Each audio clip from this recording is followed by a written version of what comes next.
Hola, bienvenidos a todas las personas que están viendo este video. Estamos aquí en mi jardín muy cerca al centro de la Ciudad de México. Creo que en realidad estamos a 5 kilómetros del Zócalo, derechito. Está aquí Calzada de Tlalpan a 1 hora. Llegamos al Zócalo caminando si quieres. Eso quiere decir realmente si estamos en medio de la ciudad, pero en medio de una de las ciudades más grandes, urbanas, pobladas, densamente del mundo.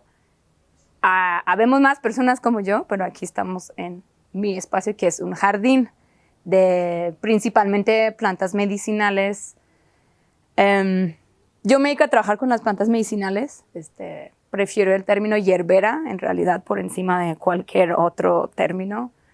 Herbolaria, fitoterapeuta casi no me gusta, naturista no soy. Me gusta hierbera porque ese término significa alguien que trabaja con hierbas, con plantas medicinales, en muchos sentidos diferentes, porque las plantas y las plantas medicinales sirven como medicina para el ser humano, pero simplemente la existencia, el mero estar de una planta, el ser, la presencia de las plantas tiene muchas funciones en este mundo que van más allá de lo que pensamos como plantas medicinales.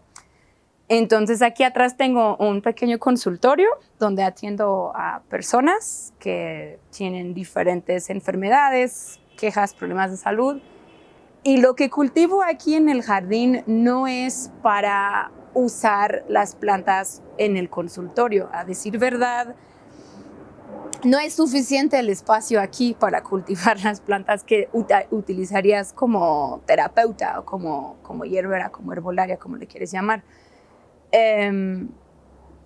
Pero llevo más años teniendo jardines de lo que llevo haciendo consultas, porque me di cuenta que tener el jardín es realmente mi primer espacio de aprendizaje y de interacción con las plantas. Y aunque no sea una planta que yo voy a usar como medicina, no me la voy a tomar o no se la voy a recomendar a alguien más, estar con ellas y cultivarlas, cuidarlas, estar simplemente con ellas en todas las estaciones del año, todos los diferentes momentos del año, es un gran aprendizaje y es un canal, un camino para poder adentrarte en el mundo de comunicar con las plantas de una manera como más allá o más profunda de lo que es usar una planta medicinal. Entonces, estamos en la mera época de lluvias, hoy es el 12 de agosto, ¿no? Y el jardín está en todo su resplandor. Falta como un mes para las flores, sobre todo porque este año sí ha llovido bien.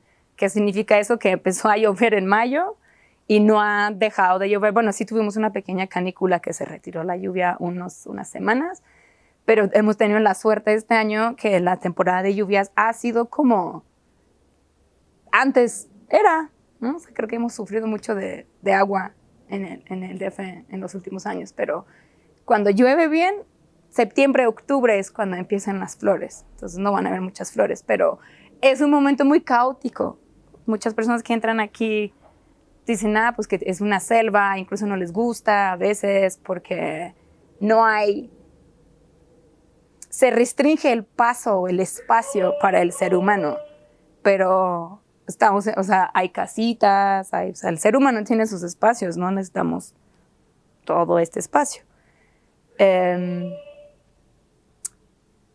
Este jardín en temporada de lluvia se pone así porque ya tiene varios años que yo lo estoy trabajando y ahorita básicamente le puedo quitar así todo. Yo no hago nada en temporada de lluvias. Lo único que hago a veces es venir a podar, porque sí, a veces crecen de más y lo siento, plantas tienen que compartir su espacio con los seres humanos que vivimos aquí, entonces a veces hay que podar porque cuando llueve crece y crece y crece y crece.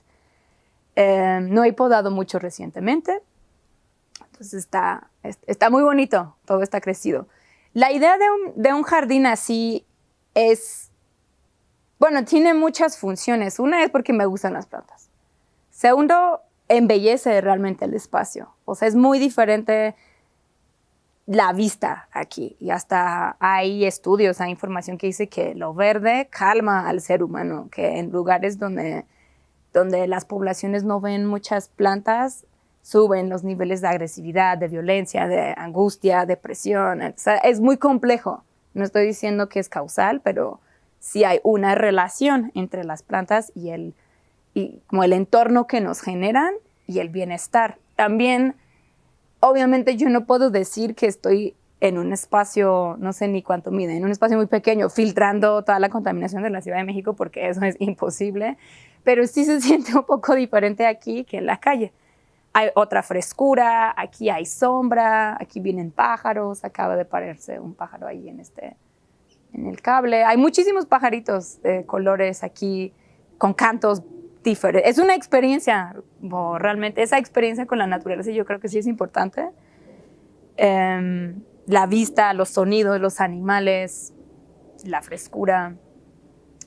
También, como es un jardín de plantas medicinales, como yo me dedico y me intereso especialmente en las plantas medicinales, en un cultivo o en un espacio así, con una función, ¿cómo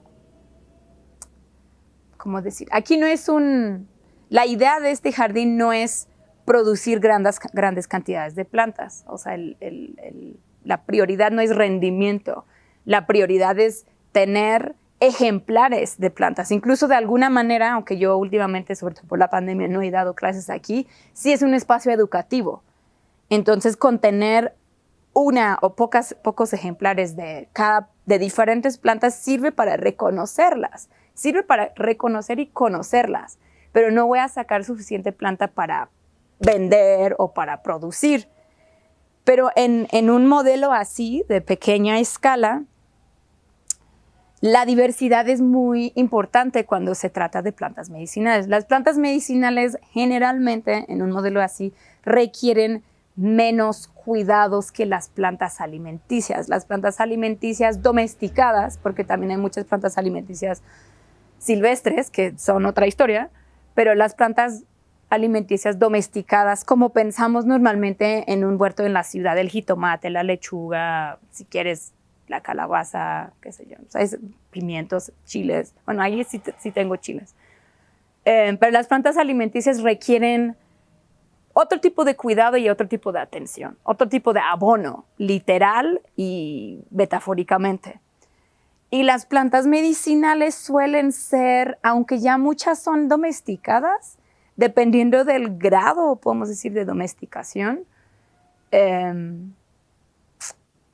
son más autónomas, o sea, pueden vivir por sí sola, sobre todo una vez que se establezcan. Entonces, en este jardín es una mezcla, y si tienes buen ojo y conoces las plantas, te das cuenta que en muy poco espacio hay muchas plantas que las dejo crecer libres.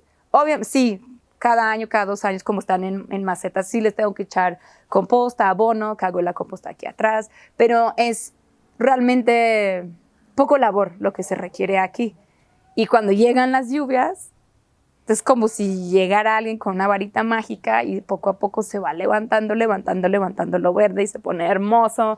Y cuando se van retirando las lluvias, hay una enorme tristeza, ¿no? Porque ves, se van secando y por más que riegues, el agua de riego no es igual que la lluvia, por muchas razones, incluso desde la cantidad hasta la composición de la lluvia. Pero cuando se va retirando la lluvia, pues mueren. Algunos mueren por completo y vuelven a nacer, como estos. En realidad, esta es una salvia que no tengo identificada. No es una planta que yo no le doy un uso medicinal, pero en algún momento la tenía en una maceta y escapó de la maceta. Por pájaros, por el viento, o sea, tiene una semillita como la chía. Entonces, pues se riega y aquí salió solito. Y también yo lo tenía en maceta. Se llama quiebramuelas. Ese es del género Asclepias, y ese género es el alimento de la mariposa monarca. Entonces, juega un papel importante en el medio ambiente. Si le cortas un cachito, adentro tiene como látex blanca. El látex sirve como medicina tópicamente, sirve para verrugas, para mezquinos, sirve para callosidades. Se llama quiebramuelas porque como el látex blanco destruye el látex blanco de todas las plantas hay que tener cuidado, destruye las proteínas. Se utilizaba en cuestiones dentales para dientes que estaban infectados. Entonces, quiebra las muelas. Pero se llama quiebra muelas. Pero en realidad yo no le doy ningún uso porque ese usa, no, pues sí, yo no le doy estos usos, no lo uso como medicina, sino como adorno y para atraer mariposas, y luego hay unos pulgoncitos muy chistositos que viven ahí. Y lo mismo con esta, que tiene una florecita morada muy chiquitita. Y estos son para polinizadores y para mariposas y para otros seres que no son yo, que no son los seres humanos. Y no los puse, pero llegaron y las toleré. O sea, las puse en otros lados y solitas se propagaron más. Acá abajo está el diente de león, que es como la maleza, es la imagen de la maleza por excelencia, que puede crecer donde sea y sobre todo le gusta donde orinan los perros. Entonces, diente de león de la calle no hay que agarrarlo porque muchas veces viene sucio. Yo creo que aquí no viene tan sucio porque no tengo perros, pero en todo el piso aquí hay diente de león y yo lo dejo. Y a veces sí vengo y la cosecho, pero realmente es una planta que llega sola y al reconocerla, incluso al nombrarla, al conocerla, al apreciarla, cuidarla, dejándola, me da a mí, bueno, tanto al ecosistema aquí urbano que tengo, como a mí me trae un beneficio. Y el diente de león sí lo uso, tanto sí, en las consultas, las hojas y las flores, y luego la raíz está difícil de sacar de aquí porque es adoquín, entonces son cuadritos chiquitos y la raíz de diente de león es muy quebradiza. Entonces sacarla es difícil, pero con las puras hojas es una planta que sirve para depurar el organismo, para el hígado, para los riñones, trae muchos minerales. Y son plantas que, o sea, hay diferentes ecosistemas ¿cómo decir? Hay espacios o tipos de plantas que siguen a los seres humanos. O sea, este espacio siempre ha existido, pero nunca antes de que yo llegara fue así, porque yo vengo con plantas. Entonces, como yo empecé a poner plantas, las otras plantas siguen. O sea, yo fui cambiando poco a poco el ecosistema de un espacio urbano donde siempre venía un jardinero y todo lo podaba y dejaban muy mal los árboles y todas las hojas las tiraban y aquí lo tenían limpio. Todo el tiempo estaban barriendo, pero barrer aquí significa que estás llevando toda la tierra, que se inunda, que hay mucho polvo, que hay o sea, hay un desequilibrio. Entonces yo llegué y empecé a equilibrar y las plantas llegan a donde saben que son recibidas o donde pueden vivir bien simplemente. Son plantas que siguen al ser humano, como que vamos caminando y vamos dejando huellas, y algunas huellas son de plantas. Y el diente de león y quiebra muesas son plantas que tienen ese comportamiento, que llegan a donde alguien está cuidando y aprovechan de esto.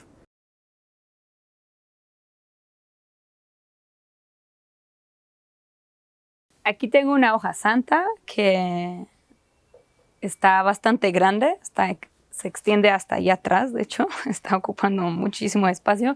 La hoja santa, mientras hay espacio, sí es muy fácil de tener en la ciudad. Le gusta tener bastante tierra, le gusta poder extenderse, y si no lo tiene, van a batallar, pero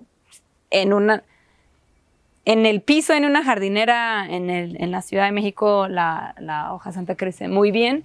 La conocemos más para su uso en la comida, que es muy deliciosa la hoja. Se utiliza en frijoles, en tamales, con pescado, como te lo quieres imaginar, porque es muy, muy rico. Pero la hoja santa tiene muchos usos medicinales que siguen utilizándose más en zonas, en cualquier lado que no sea la Ciudad de México, básicamente. En zonas más rurales, en ciudades más pequeñas, en Oaxaca, en Chiapas. Es muy bueno para el sistema gastrointestinal para dolores de panza, para mala digestión, para el famoso empacho, para inflamación, gases, y también es muy bueno para las vías respiratorias. Algo interesante de la hoja santa es que por su forma la podemos utilizar para dolores de panza y también dolores de las vías respiratorias, o como cuando tenemos mucha flema, infección, dolor del pecho. Se puede tomar la hoja santa en té.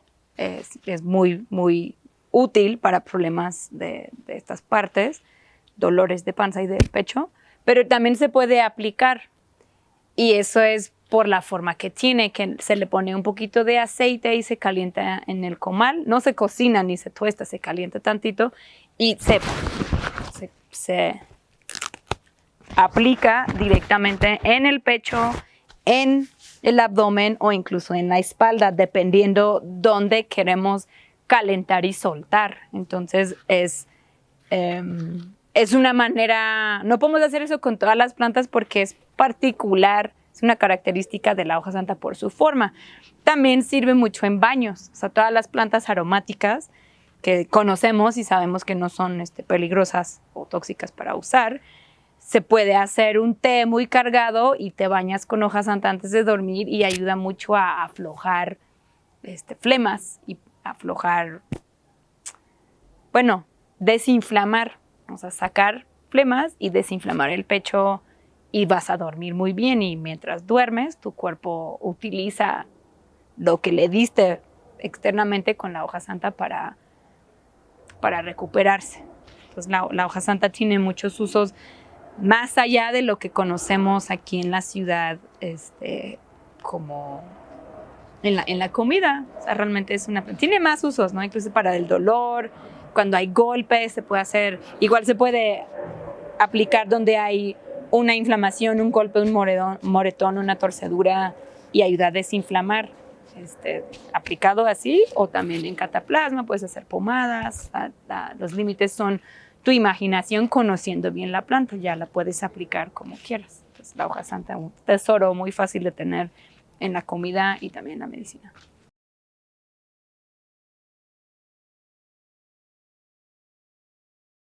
Aquí tengo mi árbol de aguacate que realmente quiere estar en el suelo, pero como no tengo dónde sembrar árboles en el suelo, aquí sigue en una maceta. Yo sembré este árbol de aguacate de semilla, es un aguacate criollo.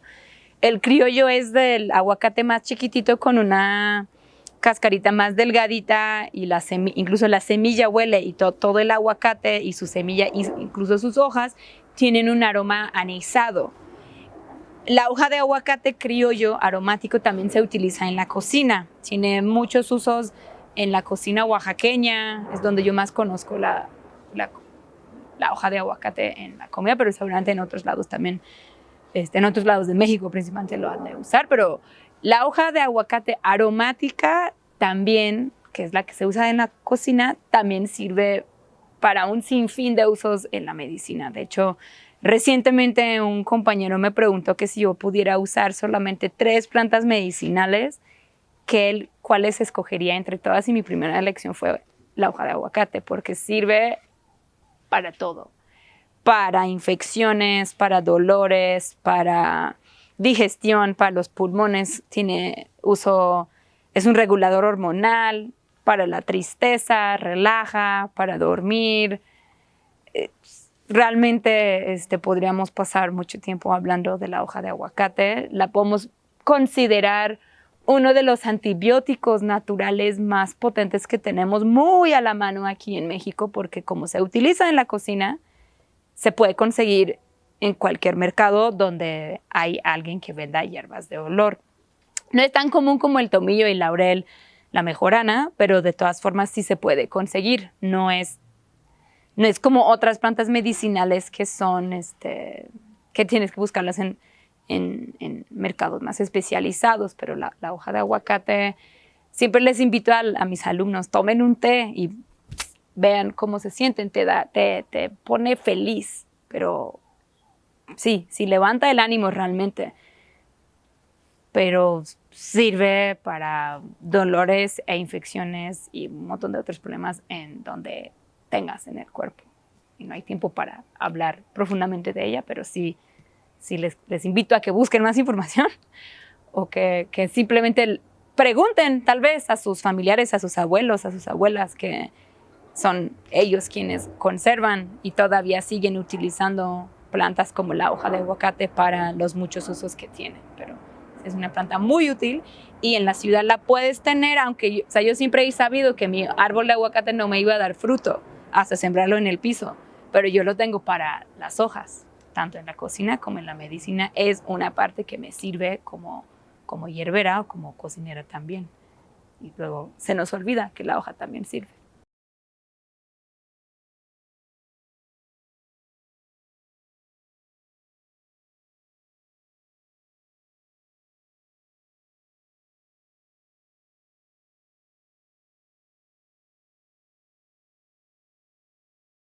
Aquí vamos a hablar de varias de las plantas que están aquí, porque aquí sí lo puedo medir, es más o menos 1,5 metros por 1 metro, como 2 metros, pon tú.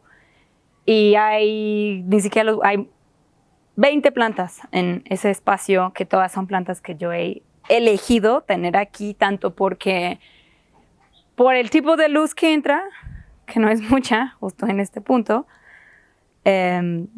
pero también he elegido esas plantas porque sí son plantas que uso y que quiero bastante.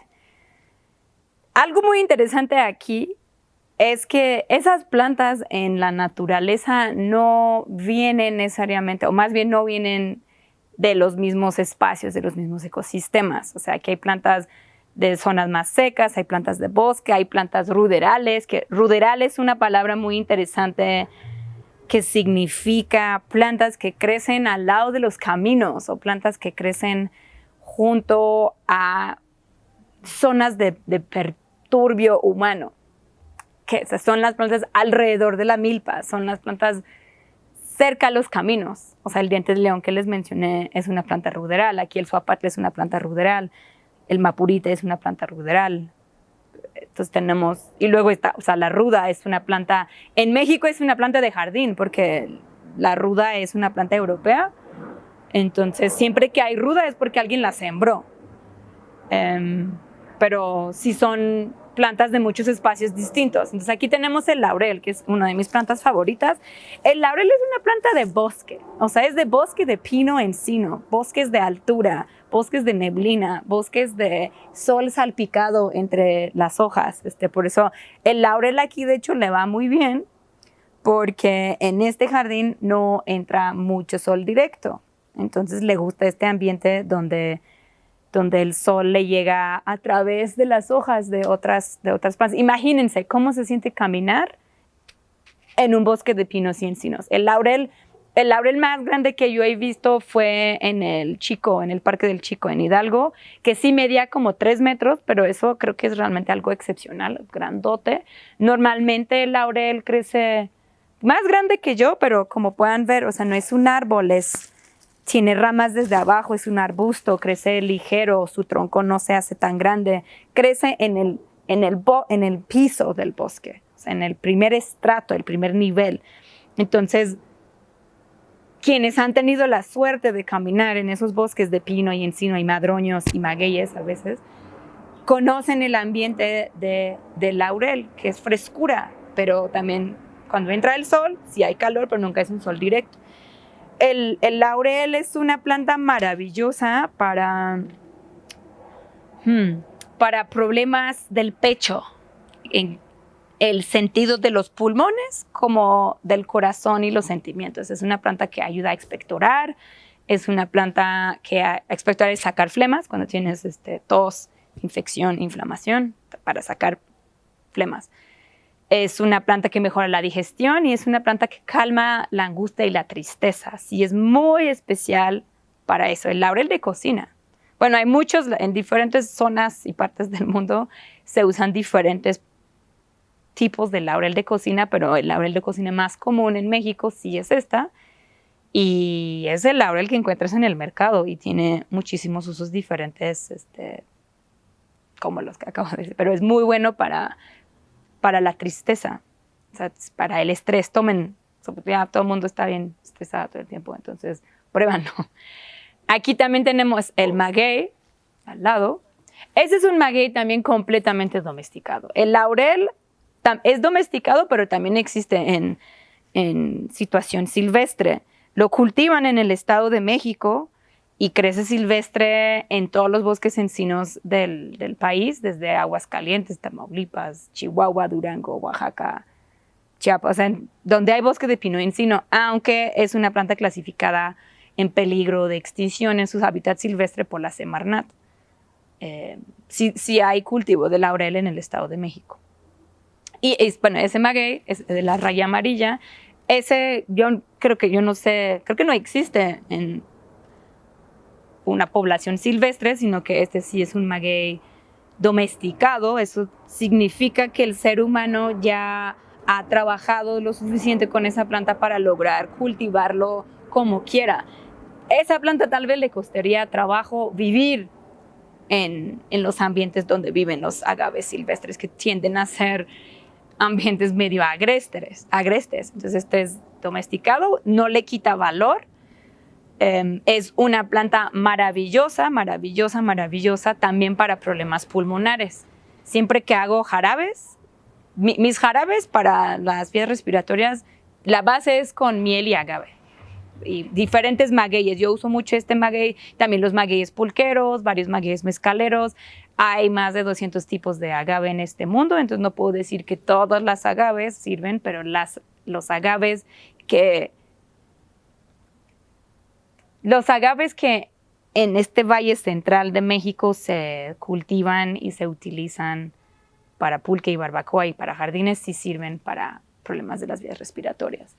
Otra aquí que es muy llamativo es el huaco, que esa es una planta de zona caliente, de tierra mucho más, o sea, el laurel es de, no sé, 1800 para arriba, 1800 metros sobre el nivel del mar para arriba.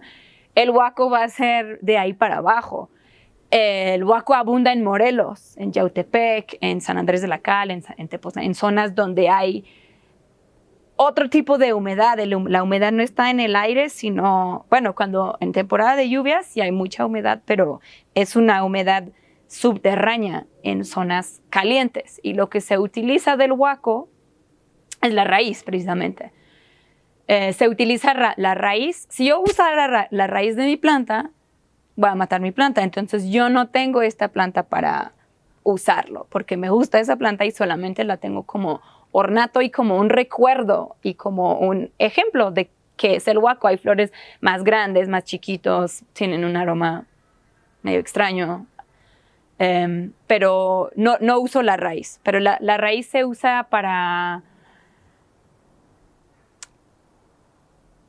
¿cómo decir? Para aliviar los síntomas peligrosos de piquetes de animales ponzoñosos. Ese es un uso que tiene mucho más relevancia en el campo. En la ciudad, para empezar, específicamente para alacranes. En la ciudad no tenemos muchos alacranes porque pues ya los desplazamos. Y creo que de por sí les gusta un clima un poquito más cálido que aquí en la Ciudad de México, pero más bien por la presencia humana ya no tenemos muchos alacranes. Y si alguien llegase a encontrarse con un alacrán en la ciudad y que le picara, tal vez lo mejor sería ir al médico, a la clínica de urgencias, a esos servicios de medicina convencional que son mucho más parte de la cultura urbana. Usar una planta para piquetes de animales ponzoñosos es parte de la cultura del campo, que implica lejanía, implica incluso otra respuesta a los efectos, o sea, otra respuesta humana a los efectos de una planta medicinal. Pero sí es interesante saber que sí hay plantas que se utilizan para piquetes de animales ponzoñosos y peligrosos como el alacrán, pero es parte de una medicina de otro espacio, que es un espacio mucho más rural. Pero aquí lo tenemos muy bonito. Parece, ahorita lo verán. Antes de que se abra también es muy, muy chistosita la planta. Y aquí tenemos otra planta que parece hierba cualquiera, muchas de las plantas que yo tengo aquí, o sea, el huaco es muy bonito, llamativo, pero este no, este es el suapatle. Y parece, si no la conoces, pues es hierba. ¿De qué sirve? Ese es un regulador hormonal y una planta para la salud hormonal muy poderosa. También es una planta que se usaba y muchas parteras tradicionales la siguen utilizando para facilitar el trabajo de parto. Pero yo no soy partera, no atiendo partos, pero sí es una planta que utilizo para otros momentos otros desequilibrios del ciclo o la vida hormonal de las mujeres. Y suapatle es sihuapatle, siwa es mujer, patle es remedio en náhuatl. Entonces este es el remedio de la mujer. Con su nombre nos implica mucho, ya nos dice, ya nos da información sobre quién es esa planta, qué hace, cómo, y más bien quien le dio el nombre, obviamente son los seres humanos, porque somos quienes nombramos las cosas. Entonces nos da información sobre la relación que tiene el ser humano con la planta que nombró remedio de la mujer. ¿No? La nombro porque ya reconozco alguna característica de ella. Y aquí atrás, en la misma maceta, tenemos otro que es maleza. Esa planta la traje de Yautepec, que esa se llama allá... Yo la conozco como mapurite. Tiene diferentes nombres. La he conocido en la Sierra Mazateca. Le dicen hierba del zorrillo o raíz de zorrillo. En otros lados donde la he encontrado, ni siquiera saben cómo se llama. Dicen, esta es hierba porque ya se ha perdido, se ha olvidado para qué sirve esa planta. Pero en Yautepec quitan cantidades enormes de esa planta en los terrenos donde van a construir sus casas. Y esta hoja, si la cortas y la hueles, yo la voy a oler, ustedes no la pueden oler, tiene un aroma como a azufre. De hecho, huele entre como ajo y cerillos. Es un aroma bien particular. Y es una planta que existe desde México hasta el Caribe, hasta Sudamérica. También sé que lo usan en Perú, le llaman de otra forma.